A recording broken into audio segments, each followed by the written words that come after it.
Copy this. Go to 3D Max, then open File Location. Then put it here.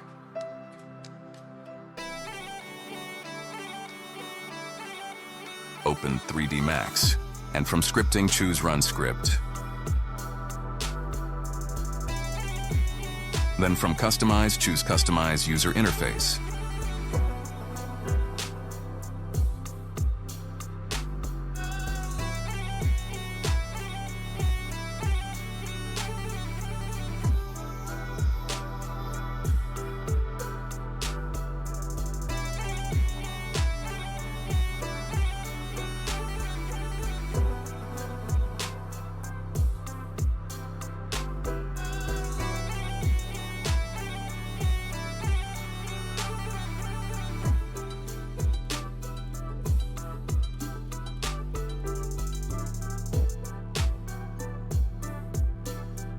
Thanks for watching.